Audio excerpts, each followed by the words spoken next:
Écoutez, je suis pour l'instant dans une effervescence calme.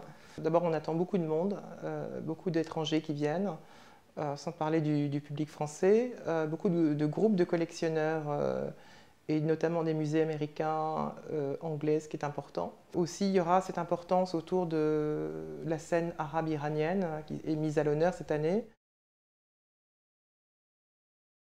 Bah, écoutez, c'est moi-même. On s'aperçoit dans l'histoire de la photographie que le Moyen-Orient est quand même le lieu de l'expérimentation du médium naissant, c'est-à-dire que la photographie est inventée en 1839 et dès son invention, en fait, les Européens partent au Moyen-Orient, diffusent la photographie dans cette partie du monde, dans cette région du monde et expérimentent. Le Moyen-Orient, c'est toujours c'est la scène dont on ne parle jamais, c'est-à-dire qu'il n'y a pas de livre sur la photographie arabe ni d'histoire de la photographie iranienne. Et c'était donc assez passionnant de voir, à la fois de réactiver l'histoire, d'expliquer ce qui s'est vraiment passé dès l'origine du médium. Ça coïncide avec en même temps un intérêt de l'Occident aujourd'hui pour cette partie du monde, ce qui n'était pas le cas avant. Je pense qu'effectivement, il y a beaucoup de choses dans la scène arabe et iranienne qui sont liées au conflit. Ce qu'on peut remarquer chez les créateurs iraniens, c'est qu'il y a beaucoup de références au passé, aux sources du passé, à la grandeur de cette civilisation perse. Et il y a aussi, on sent très bien qu'il y a cette forme d'autocensure. C'est un peu comme le nouveau cinéma iranien de Kiarostami, c'est qu'il y a une poétisation du réel pour parler de problèmes de la société d'aujourd'hui.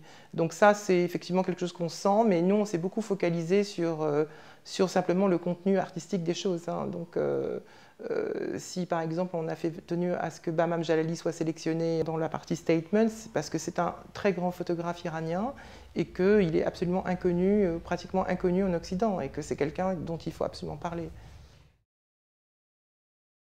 En termes de photographie, il n'y a pas d'institution. Le seul endroit qui aujourd'hui est une institution qui parle de la photographie, du patrimoine photographique arabe et même iranien, c'est la Fondation Arabe pour l'image. C'est pour ça qu'on l'a fait venir à Paris Photo.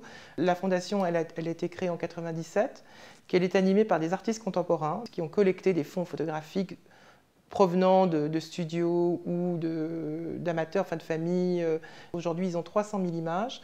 Il y a une partie qui couvre l'Iran, le Maroc, la Syrie, la Jordanie, la Palestine, le Liban, bien sûr. Donc c'était intéressant de travailler à partir de ce fonds pour montrer qu'effectivement, il y a une relation ancienne dans le monde arabe et en Iran avec la photographie, que contrairement à ce qu'on pense, toutes les idées reçues sur la façon dont, soi-disant, on pense que l'islam proscrit l'image. Non, il y a une fascination pour l'image dans ces pays, il y a une prolifération d'images. Voilà. Donc ça, c'est quelque chose de très important. La sélection de Paris Photo de la Fondation Arabe pour l'image, c'est 55 images qui vont de 1870 à 1969, mais qui font une démonstration autour de l'importance du portrait. Il y a par exemple un Libanais, Hachem El Madani, qui est effectivement un auteur qui a pendant 30 ans photographié sa ville à Saïda. Il y a aussi par exemple Van Leo au Caire, quelqu'un de très étonnant qui se photographie en femme. Dans la section qu'on verra aussi, il y a des images qui sont très étonnantes parce qu'elles vont au-delà de la pratique du portrait en fait. Ce sont aussi des images qui sont des photomontages et qui finalement renvoient à une pratique plus expérimentale de la photographie, inspirée du surréalisme. Donc là, il y a des exemples extrêmement étonnants de 1922 en Palestine. Donc on montre une modernité arabe qu'on ne connaît pas. On voit bien qu'effectivement, il y a un imaginaire photographique.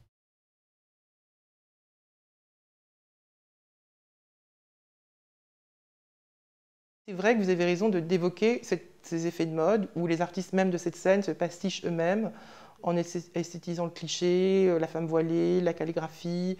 Bon, ça, c'est pas vraiment notre tasse de thé, donc il y en aura certainement à Paris Photo, mais c'est pas du tout ce qu'on a voulu mettre en avant. Je pense à quelques exemples d'expositions un peu fracassantes, comme celle de la Saatchi en janvier dernier, qui ont vraiment donné une énorme projection médiatique, alors que dans ce projet, finalement, on avait envie de vraiment amener du fond, enfin du contenu. Par exemple, on va découvrir dans le statement un artiste qu'on ne connaît pas ici, qui s'appelle Yasser Alwan, qui est un Irakien, mais qui vit en Égypte et qui, lui, par exemple, a un vrai travail documentaire. Il a fait un travail remarquable sur les rues du Caire. C'est un travail qui est très inspiré de la photographie américaine. C'est un des rares, pour moi, et pour Catherine David, vraiment artiste du monde arabe, à connaître vraiment, avoir une vraie culture photographique. C'est un salon au sens 18e français du terme. Donc c'est un lieu à la fois où l'on vend et en même temps c'est un lieu où l'on promeut. Donc c'est un lieu, il y a tout un travail de Paris Photo qui n'est pas un travail entre guillemets commercial. L'exposition au centre de Paris Photo est une collection et il n'y a rien à vendre. Moi je pense que Paris Photo, son caractère unique aussi, contrairement à beaucoup de foires d'art contemporain, c'est que les artistes ne sont pas évacués, c'est-à-dire que les artistes sont bien présents. Et ça, c'est très important. Nous, on est délibérément prospectif, mais parce qu'on a ce sentiment d'être engagé dans la défense, et j'allais dire, pas la défense, mais la promotion de la photographie. Je pense qu'aussi, on a cette chance d'être un événement qui est très international. BMW, c'est un partenariat exemplaire parce que c'est-à-dire qu'ils sont arrivés, c'était une construction en fait, une construction entre nous et eux. Ils avaient envie de s'inscrire dans la photographie, ils ne savaient pas comment. Et voilà, nous on a mis en place avec eux ce prix. Et le prix est devenu quelque chose de très important. Le prix, pour moi, l'année dernière, on a quand même fait sortir un artiste qui est Yao Lu, le chinois, qui était absolument inconnu. C'est quelqu'un qui, grâce à ce prix, a fait une ascension fulgurante. Des regrets, non, parce que en fait, la sélection se fait sur projet en fait de Paris Photo. Toutes les galeristes envoient un projet écrit. Je le dis vraiment parce que c'est important. C'est pas une sélection sur voilà, il est super connu.